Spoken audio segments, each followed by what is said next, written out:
اچھا، آج میں آپ کو بتاؤں گی کہ اپنے آپ کو ٹائم دیں، اپنے آپ کے بارے میں سوچیں کہ آپ کو کیا اچھا لگتا ہے، آپ کو لائف میں کیا چاہیے، آپ نے کیا کرنا ہے۔ مطلب آپ نے دوسروں کو تو بالکل ہی اگنور کرنا ہے، دوسروں کے بارے میں بالکل نہیں سوچنا، دوسروں کو مطلب آپ فور گرانٹیڈ لیں، مطلب آپ کے لیے وہ کوئی بھی ورتھ نہیں رکھتے۔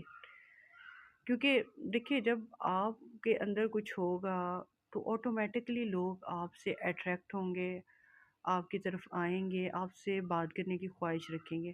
لیکن جب آپ خالی ہوں گے، آپ کے اندر تو کچھ ہے ہی نہیں، تو آپ لوگوں کے ساتھ چل کے بھی نا بس فارغ ہی لگیں گے۔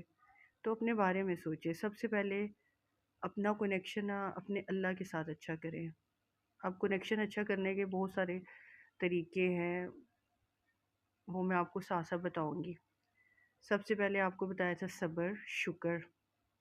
اگر یہ دو چیزیں آپ نے اپنا لی تو لائف بہت زیادہ اچھی پرفیکٹ ہو جائے گی انشاءاللہ۔ کیونکہ بیسک چیزیں نا ہم لوگوں کو نہیں پتا۔ نماز روزہ تو بے شک فرض ہے، لیکن بیسک چیزیں جب آپ کی لائف میں ہوں گی نا چھوٹی چھوٹی، تو آپ کی لائف پرفیکٹ ہوگی۔ اور جب آپ اپنے بارے میں سوچنا شروع کریں گے تو سب سے پہلے آپ اللہ کی عبادت، اللہ کی چھوٹی چھوٹی بتائی ہوئی چیزوں کو فالو کریں گے۔ چھوٹے چھوٹے حکم جو اللہ نے دیے ہیں ان کو جب آپ فالو کرو گے تبھی تو آپ کچھ اچھا کر سکیں گے۔ کیونکہ جب آپ کی لائف میں دین ہوگا تو آپ کی لائف بھی آسان ہوگی۔ ہمارا دین ہے بہت خوبصورت، اسے مسکرانے پہ بھی اگر اجر دیا ہے تو سوچیں اگر آپ ہم چھوٹی چھوٹی نیکیاں کریں گے تو ہمیں کتنا اجر ملے گا۔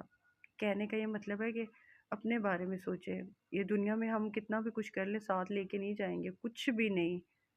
مطلب کبھی آپ بیٹھ کے سوچیں نا کہ ہم لوگ جب مر جائیں گے تو ہمارے ساتھ کیا جائے گا، کچھ بھی نہیں۔ وہی جو چھوٹے چھوٹے اعمال جو ہم نے صرف اپنے بارے میں سوچ کے کی ہے، جس میں ہم نے اپنے آپ کے ساتھ لائلٹی کی۔ لائلٹی میں یہی ہوتا ہے نا کہ ہم نیکی کا کام کریں، اچھے کام کریں، جن چیزوں کا اللہ نے حکم دیا ہے وہ کرے، جن چیزوں سے اللہ نے منع کیا ان سے منع ہو جائے۔ تو اسی کو بولتے ہیں کہ ہم نے سب سے پہلے اپنے آپ کو دیکھنا ہے، ہم کیا ہے، ہم کیا ہے، ہم کیا ہے۔ جب ہم اپنے آپ پہ کام کرنا شروع کر دیں تو ہو سکتا ہے کہ بہت ساری پرابلم سالو ہو جائیں، ہو سکتا ہے ہماری وجہ سے بھی کسی کو تکلیف ہو سکتا ہے ہماری وجہ سے کسی کو خوشی مل جائے۔ لیکن جب یہ ہم سب کریں گے نا، اپنے آپ کی بارے میں سوچیں گے، اپنے آپ کے ساتھ لائل ہوں گے، تبھی چیزیں پرفیکٹ ہوں گی۔ ادروائز دوسروں کو بلیم کرنا اور ہوا میں ایسے باتیں کرنے سے کچھ نہیں ہوتا۔ تو اپنے بارے میں سوچیں، اپنے آپ کے ساتھ لائل ہوں، تاکہ آپ کو بھی سکون ہو اور آپ کے ساتھ کے جتنے بھی رہنے